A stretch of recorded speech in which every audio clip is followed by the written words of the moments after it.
अदृष्ट जन्म वेदनीय नियत विपाक, उसी को तो कहा है ना, तो इसको तो कहा नहीं, न तो अदृष्ट जन्म वेदनीय से अनियत विपाक से, माने जो मैंने पाप किया है, माने यज्ञ याग पुण्य कर्म करते समय जो छोटी सी हिंसा हुई है वो या तो तुरंत फल देती है तो कोई बात नहीं, वो सहन करने योग्य, एक संभावना। दूसरी ये भी तो हो सकता है कि मेरे पुण्य कर्म इतने मैं प्रबल बना लूं और वो थोड़ी सी हिंसा है वो लंबे समय तक दबी रहेगी, चिरकाल तक, और वो चिरकाल तक दबी रहेगी तो मैं इतने पुण्य करता रहूंगा कि वो कभी ऊपर आएगी ही नहीं।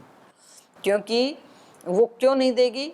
क्योंकि वो अदृष्ट जन्म वेदनीय है और अनियत विपाक है, तो इसलिए उसकी मुझे चिंता नहीं है, मैं उसको नष्ट भी कर सकता हूँ और बहुत लंबे समय तक उसको दबा करके भी रख सकता हूँ। तो उसके भय के कारण शुभ कर्म करना नहीं छोड़ना है। यस्तु अदृष्ट जन्म वेदनीयम कर्म अनियत विपाकम तन्नस्येत आवापम व गच्छेत अभिभूतम व चिरम उपासीत। तो ये जो अदृष्ट जन्म वेदनीय कर्म था और अनियत विपाक कर्म था, इसकी 3 अवस्थाएं ऊपर बता ही दी हैं। तो वो या तो नश्येत, ये तो पहला बताया था, हो सकता है कि मैं आगे इतना विवेकी बनूं कि मैं उसको नष्ट ही कर दूं, फिर दग्ध बीज कर दूं, नष्ट भी हो सकता है। या तो अवापम व गच्छेत, अभिभूत हो जाएगी मेरे पुण्य कर्मों से वो, तो उसको दबा के रखूंगा। या तो अवापम व गच्छेत अभिभूतम व चिरम उपासीत। अवापम गच्छेत का मतलब है दूसरे कर्मों के साथ वो अपना फल दे जाएगी। और तीसरा हो गया फिर अभिभूतम व चिरम उपासीत, चिरकाल तक वो पड़ी रहेगी। उपासीत मतलब पड़ा रहेगा, अभिभूत होकर के, प्रधान कर्मों से अभिभूत होकर के चिरकाल तक पड़ा रहेगा। तो 3 ही तो संभावना आपने बताई थी, अनियत विपाक, अदृष्ट जन्म वेदनीय अनियत विपाक की, या तो नष्ट हो जाएगा, या तो कोई फल दे जाएगा वो सही है मेरे लिए, या तो चिरकाल तक वो अभिभूत होकर के पड़ा रहेगा। कब तक पड़ा रहेगा? यावत समानम कर्माभिव्यंजकम निमित्तम अस्य न विपाकाभिमुखम करोति इति। तब तक पड़ा रहेगा जब तक इसके समान कर्म, इसके समान कोई अभिव्यंजक, इसका निमित्त सामने ना आ जाए, तब तक पड़ा रहेगा। चाहे इसमें 500 1000 कितने भी जन्म बीत जाएं, तो कहा कि ये जो अभिभूत होकर के चिरकाल से पड़ा हुआ ये जो कर्म है, ये कब तक पड़ा रहेगा? यावत समानम कर्माभिव्यंजकम, जब तक इसके समान कोई अभिव्यंजक कर्म ना आ जाए, माने ऐसी कोई हिंसा जब तक कोई दोबारा मैं ना कर दूं, कोई ऐसा पाप कर्म दोबारा ना कर दूं, तब तक ये अभिभूत रहेगा। लेकिन जिस दिन कर दिया उस दिन बिल्कुल पीछे का भी निकल के आके ऐड हो जाएगा, ये भी पक्का है। दोनों चीजें साथ साथ ही समझनी है, मतलब बिल्कुल नष्ट नहीं होगा, बिल्कुल नष्ट होगा एक स्थिति में जब विवेक प्राप्त हो गया, उससे पहले उस स्थिति को छोड़ के बाकी 2 में नष्ट नहीं होता है। या तो किसी दूसरे कर्म के साथ आकर के मिलेगा, या तो चिरकाल दबा हुआ है तो भी वो कई जन्मों के बाद भी आकर के अपना फल दे जाएगा। 2 अवस्थाओं में नष्ट नहीं होगा। तीसरी केवल एक योग की, अष्टांग योग की अवस्था में, विवेक की अवस्था में तो नष्ट हो सकता है, बाकी में तो फल देगा। तो ये देख लो कि यदि हम विवेक के अधिकारी नहीं बने हैं तो तब हमें अपना किया हुआ भोगना ही पड़ेगा। चाहे हमने मन से भावना की, मन से भी तो कर्म करता ही आदमी, चाहे हमने अपनी वाणी से बोल दिया किसी के सामने, बेशक वो व्यक्ति नहीं सुन रहा है पर हमारा कर्म हो गया और इसका फल मिलेगा। चाहे कोई भी नहीं सुन रहा है, मन में हमने ऐसी भावना की, मन से कर्म हमने कर दिया और इसका फल मिलेगा पक्का, ये नष्ट नहीं होने वाला है। और या हमने किसी के सामने कह दिया तो भी वाणी से कर्म हो गया, या कर ही दिया हमने तब तो और ज्यादा स्थूल हो गया वो। तो यावत समान कर्माभिव्यंजकम निमित्तम अस्य निमित्तम कर्माभिव्यंजकम यावत समानम न विपाकाभिमुखम करोति। जब तक कोई इस कर्म का कोई निमित्त कारण जो इसको विपाकाभिमुख नहीं कर देगा, तब तक तो ये दबा पड़ा रहेगा। लेकिन जब वो इसको विपाकाभिमुख कर देगा तो ये अपना फल दे देगा। न विपाकाभिमुखम करोति इति तद विपाकस्य एव देश काल निमित्त अनवधारणात् इयम कर्म गति चित्रा दुर्विज्ञाना चैति। ये व्यास ऋषि कह रहे हैं कि ये जो कर्मों की गति है ना, ये कैसी है? देश काल निमित्त अनवधारणात्, किस देश में कौन सा कर्म फल देगा, किस काल में देगा, किस निमित्त से देगा, इसका अनवधारणात्, अनवधारण होने से, कोई अवधारण नहीं है। कौन सा किया हुआ काम, पाप या पुण्य, कब फल देगा, किस देश में, कोई निश्चित नहीं है। किस देश में देगा, किस काल में देगा और किस निमित्त से देगा, ये कोई अवधारणा नहीं है, अनवधारण है ये। इसलिए कर्म गति चित्रा, ये बड़ी विचित्र है कर्मों की गति। तो कभी कभी हमें लगता है ना कि भाई इस व्यक्ति ने तो इस जीवन में कुछ भी ऐसा पाप कर्म नहीं किया था, जन्म से लेके आज तक इन्होंने, जैसे श्री राम का जीवन देखते हैं, अचानक राज्य मिलते मिलते एकदम से वनवास क्यों मिल गया? कुछ भी तो जन्म से लेके आज तक गलत किया ही नहीं था, लेकिन इस जन्म में तो नहीं किया, लेकिन हो सकता है कि कभी 500 जन्म पहले किया हो, 100 जन्म पहले किया हो, 1000 जन्म पहले किया हो, कभी तो जरूर किया है। लेकिन और इसलिए वो व्यक्ति बिल्कुल शांत है, उसको पता है कि भाई कुछ तो कभी तो हुआ था, उसी का फल मिल रहा है। तो और कभी कभी व्यक्ति के जीवन में पुण्य आकर के ऐड हो जाते हैं, मतलब कुछ थोड़े से किसी एक विशेष फल को पाने के लिए उसने पुण्य कर्म किए और पता नहीं कितने जन्मों के कोई हल्के हल्के पुण्य दबे पड़े थे, वो भी आकर के ऐड हो जाते हैं, तो वो भी अपना फल दे जाते हैं। बोले भाई आजकल इस व्यक्ति का ऐसा समय चल रहा है कि ये ठीकरी को हाथ लगाता है सोना हो जाता है, मिट्टी को हाथ लगाता है सोना हो जाता है, तो वो वहां तक के सारे साथ आ जाते हैं जो दबे पड़े थे ना, क्योंकि उसको विपाकाभिमुख करने का ये निमित्त कारण बन गया आज वाला जो प्रबल पुरुषार्थ है। तो हम सब के जितने भी छोटे छोटे हल्के हल्के साधना के, धारणा ध्यान समाधि के संस्कार अनंत अनंत जन्मों में हमने किए होंगे, तो वो कहीं दबे पड़े हैं। और यदि अब हमने प्रबल पुरुषार्थ शुरू किया तो सारे आकर के ऐड हो जाएंगे फिर अपना फल देने के लिए।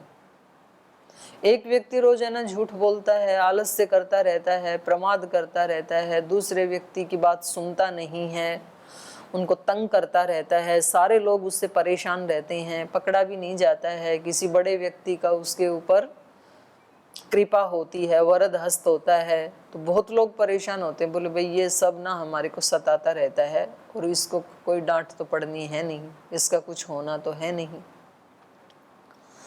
तो हम हमारे दुख को कौन सुने, ऐसे व्यक्ति सोचता रहता। अब किसी एक दिन मान लो कि ये जो आज तक कृपा पात्र बना हुआ था, इससे कोई एक त्रुटि होती है और त्रुटि अच्छी बड़ी सी हो जाती है मान लो, तो वो फिर गुरुजी उसको दंड देते हैं, वही लपेटे में आ जाता है।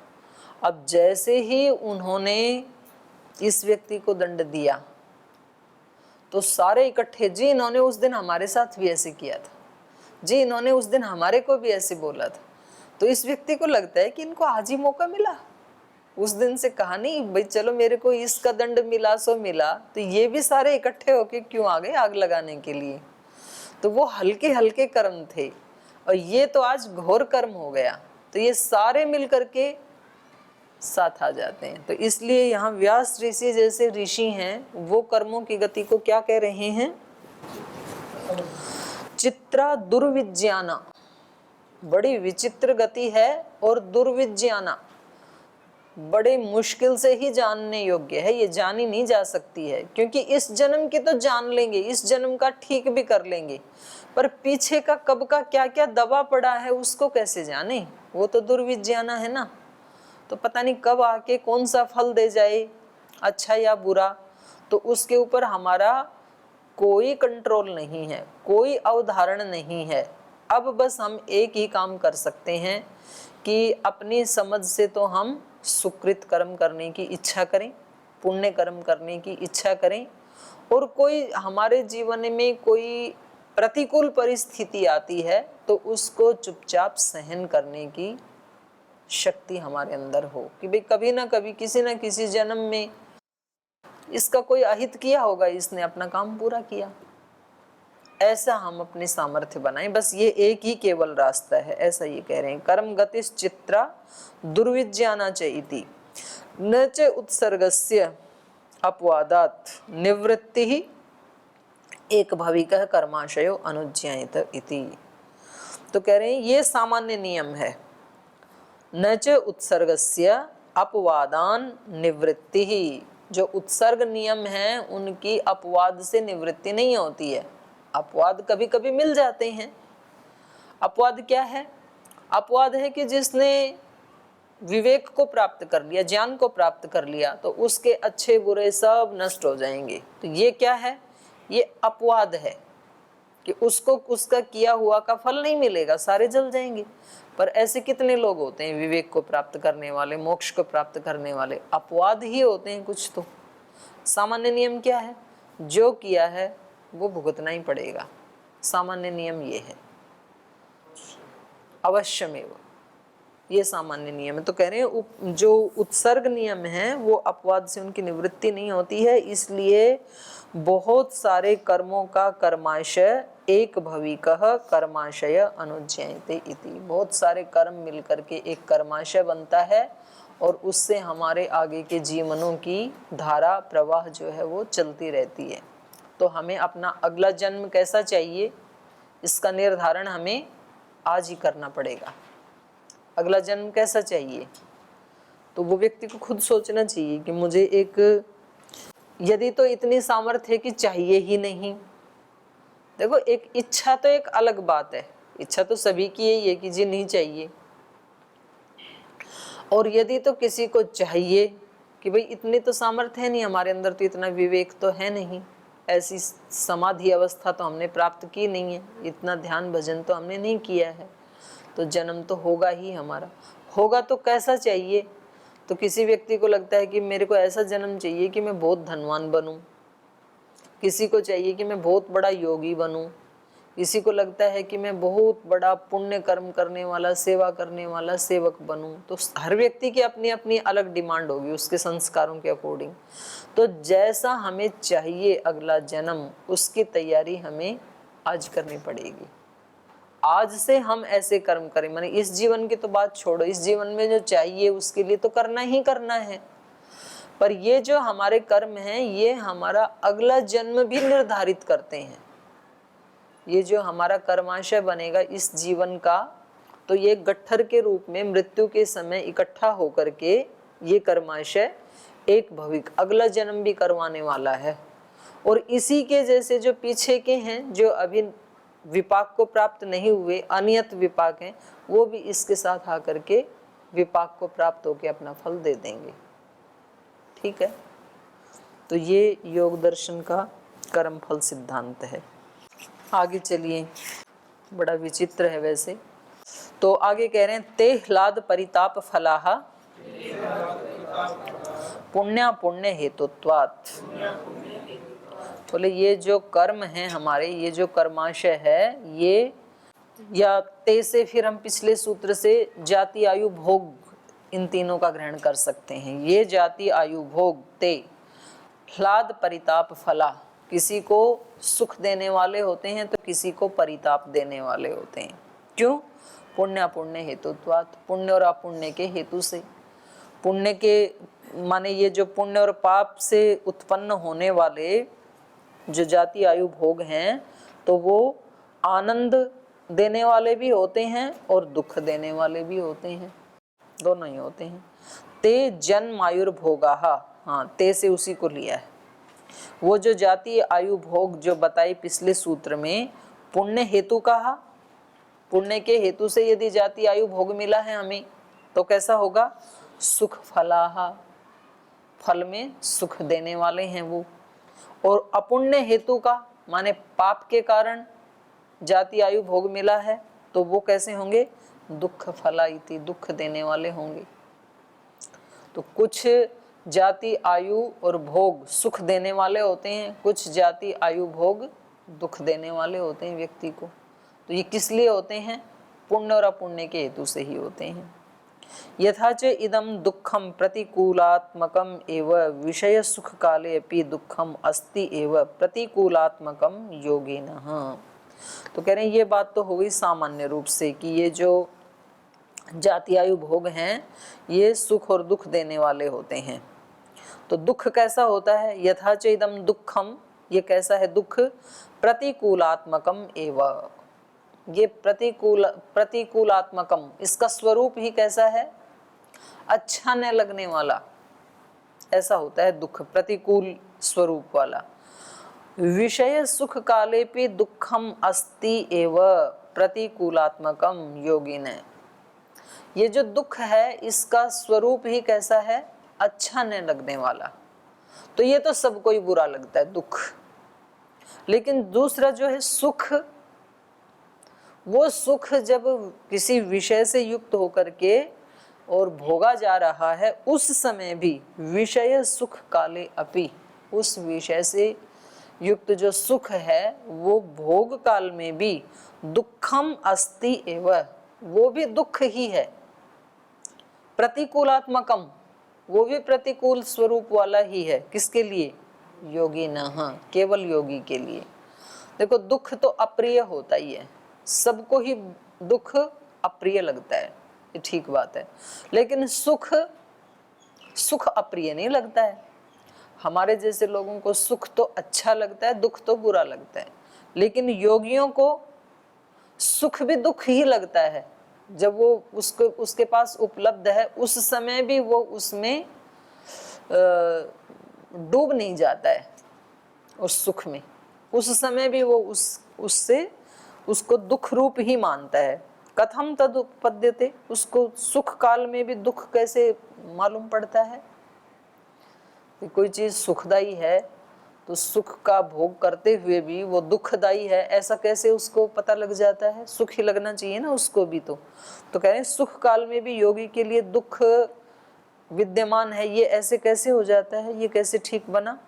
तो इसका उत्तर दे रहे हैं, परिणाम ताप संस्कार दुख ही गुणवृत्ति विरोधाच्च दुखमेव सर्वम विवेकिनः। तो ये दुख गुणवृत्ति अविरोधात, अविरोध पाठ है ना आपके में यहाँ कि विरोधात है? पाठ भेद है। आप वाले में क्या है और आप वाले में? विरोधात, हाँ। और इसमें मेरे वाले में है अविरोधाच्य। इसमें दोनों ही पाठ भेद मिलते हैं, लेकिन अर्थ दोनों का उसमें कोई अंतर नहीं आएगा। तो ये कह रहे हैं सुख काल में भी उसको दुख क्यों लगता है? परिणाम ताप संस्कार दुख ही, क्योंकि ये सुख जो है ये परिणाम में दुखदायी होगा। ताप दुख और संस्कार दुख, इन गुणों की जो वृत्ति है उसका विरोध होने से, आप वाला जो पाठ है, गुणों की वृत्ति का विरोध क्या है? जब सात्विक वृत्ति होगी तो राजसिक तामसिक नहीं होती, उसका विरोध ही हो गया।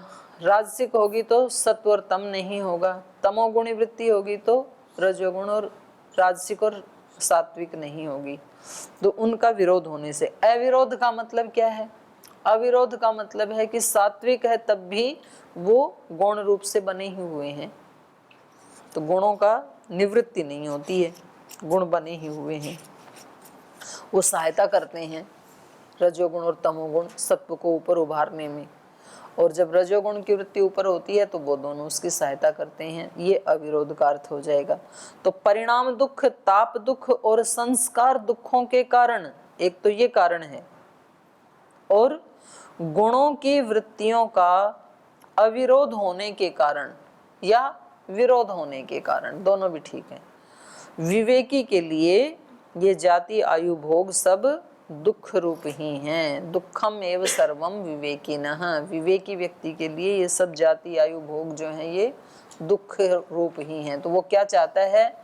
वो जन्म से ही छूटना चाहता है, क्योंकि जाति मिलेगी कोई ना कोई, आयु भी मिलेगी, भोग भी मिलेंगे। तो विवेकी व्यक्ति वो है जो जन्म से ही छूटना चाहता है, मोक्ष को प्राप्त करना चाहता है। सर्वस्य अयम रागानुविद्धः चेतन अचेतन साधनाधीन सुखानुभव इति तत्र अस्ति रागजः कर्माशयः। कह रहे हैं ये जितने भी सुख हैं, दुख तो दुख हैं ही, उसको तो छोड़ देते हैं, अब बात करते हैं सुख की, ये सुख कैसे दुखदायी हो जाते हैं। तो कह रहे हैं सर्वस्य अयम रागानुविद्धः, ये जितने भी सुख हैं ये राग से अनुविद्ध हैं, बिंधे हुए हैं, युक्त हैं। राग तो है ही सुख, मतलब जहाँ सुख की परिभाषा ही क्या की है, सुखानुशयी राग है। तो ये तो राग से ही उत्पन्न होते हैं जितने भी सुख हैं। हमारा राग है किसी फल को खाने में, और अब हम उस फल को खा रहे हैं, और इस फल को खाने से जो हमें सुख मिल रहा है ये कैसा है, रागानुविद्ध, राग तो जुड़ा ही हुआ है इसके साथ। तो ये कह रहे हैं जितने भी सुख हैं, सर्वस्य अयम, इस योगी के लिए ये सारे सुख रागानुविद्ध। कौन कौन से सुख, चेतन अचेतन साधनाधीन है। कुछ चेतन साधनों के अधीन सुख मिलते हैं, कुछ अचेतन साधनों के अधीन सुख मिलते हैं। चेतन साधनों के अधीन सुख कौन से हैं, माता पिता का सुख, पिता पुत्र का सुख, पति पत्नी का सुख, गुरु शिष्य का सुख, ये सब चेतन के अधीन सुख हैं। और अचेतन के अधीन सुख कौन से हैं, भवन का सुख है, वस्तुओं का सुख, भवन का, गाड़ी का, मोबाइल का, वस्त्र का, सोना चांदी का, हीरे मोती का, जितने भी वस्तुओं से सुख मिलते हैं। तो ये चेतन अचेतन साधनाधीन सर्वस्य अयम रागानुविद्धः सुखानुभव, ये सारा जो सुखों का अनुभव, कुछ सुख चेतन के अधीन से मिलता है, कुछ सुख अचेतन के अधीन से मिलता है। ये सारे के सारे राग से युक्त हैं, ये सारे सुखों के अनुभव।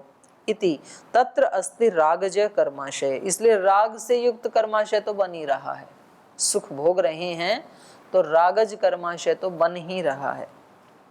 तथा च द्वेष्टि दुख साधनानि मुह्यति च इति द्वेष मोह कृतो अपि अस्ति कर्माशय। तो ये सुख की बात हुई, वैसे ही कह रहे हैं दुख क्या होता है। दुख के बारे में क्या बताया इन्होंने, सुखानुशयी राग है, दुखानुशयी द्वेष है। तो कह रहे हैं तथा च द्वेष्टि, द्वेष में भी यही बात है। जहाँ जहाँ हम किसी व्यक्ति ने हमें दुख दिया या किसी वस्तु ने हमें दुख दिया तो उससे हम द्वेष करते हैं, उससे हम भागते हैं।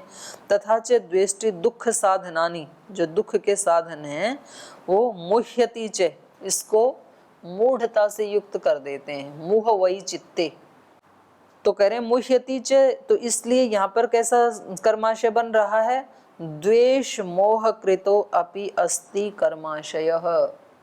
द्वेष युक्त और मोह युक्त कर्माशय भी अब तैयार हो रहा है। हम क्या करते हैं, कुछ चीज़ों से हम भागते हैं कि इस व्यक्ति को तो मुझे देखना भी नहीं क्योंकि इसने बड़े दुख दिए हैं मेरे को, इस वस्तु के तो मुझे नज़दीक भी नहीं जाना है क्योंकि इस वस्तु से मुझे बहुत कष्ट मिला है। तो हम जो भाग रहे हैं वो भी कैसा कर्माशय तो बन ही रहा है। वो कैसा बन रहा है, वो द्वेष और मोह से युक्त, मूढ़ता से, मोह का मतलब यह मूढ़ता से युक्त कर्माशय बन रहा है। और किसी चीज को हम पकड़ना चाहते हैं कि भाई इस व्यक्ति के बिना मैं नहीं रह सकता हूँ, इस वस्तु के बिना तो रह ही नहीं सकते हैं, तो फिर उसको भोगते हैं, तो वहां भी कर्माशय बन रहा है। ये कैसा बन रहा है, रागज, ये रागज कर्माशय बन रहा है। तथा च उक्तम, तो इसलिए इसके बारे में कहा, न अनुपहत्य भूतानि उपभोगः संभवति इति। जितने भी हम सुख लेते हैं ना, किसी दूसरे को दुख दिए बिना वो सुख संभव ही नहीं है। न अनुपहत्य, किसी दूसरे को उपहत किए बिना, दुख दिए बिना, भूतानि, किसी भी प्राणी को, भूतानि अनुपहत्य भोगः न संभवति, भोग संभव ही नहीं हो सकता है। किसी न किसी को तो दुख देते ही हैं हम, जो भी हम भोग करते हैं, सुख लेते हैं, तो किसी भी प्राणी को दुख दिए बिना भोग संभव नहीं है। इति हिंसाकृतो अपि अस्ति शारीरः कर्माशय इति, इसलिए हिंसाकृत कर्माशय भी बनता ही है। किसी को सुख देते हैं तो किसी न किसी का तो गला काटते ही है ना। कोई माँ जैसे किसी अपने बच्चे को अच्छा खाना खिलाती है तो किसी ना किसी को तो उससे दुख मिलेगा ही ना।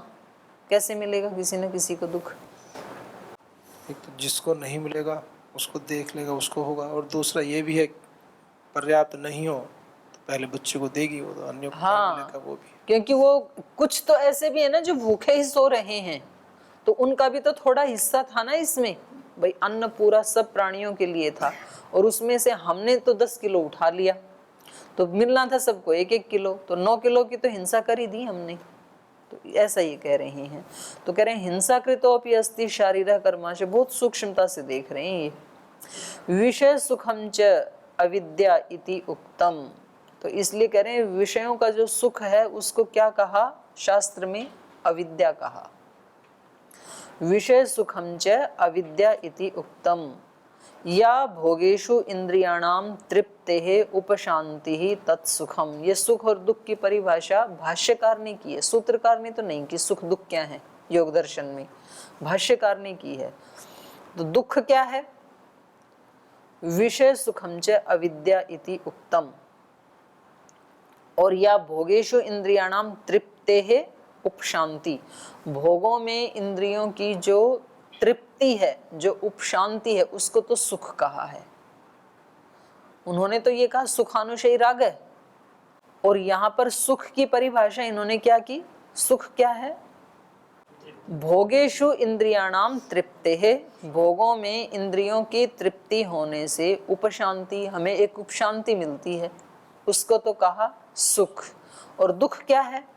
या लोल्यात अनुपशांति ही तत् दुखम, और जो लोलुपता बनी रहती है कि और लूं, ये क्या है? अनुपशांति, अशांति जो है, अशांति बनी रहती है, इसका नाम ही दुख है। तो बहुत सुंदर परिभाषा की है भाष्यकार ने सुख दुख की, स्पष्ट की है। न च इंद्रियाणाम भोगाभ्यासेन वितृष्णम कर्तुम शक्यम, इंद्रियों को भोग के अभ्यास से वितृष्ण नहीं किया जा सकता। कितने भी इन इंद्रियों को भोग दे दो आप, ये शांत नहीं हो सकती हैं, वितृष्ण नहीं हो सकती हैं कभी भी, कितना भी डालो। मतलब अग्नि जैसा स्वभाव है, अग्नि को कितना भी घी डालो शांत नहीं हो सकती, वो उतनी ही जलती रहेगी। इन इंद्रियों का स्वभाव भी कैसा है? कितना भी सुख दे दो उस विषय से संबंधित, कभी उपशांत नहीं होंगी। तो ये बहुत अच्छा सूत्र है सुख दुख का। तो क्योंकि आज समय हो गया तो शेष हम कल पढ़ेंगे, आज यहीं विराम लेते हैं।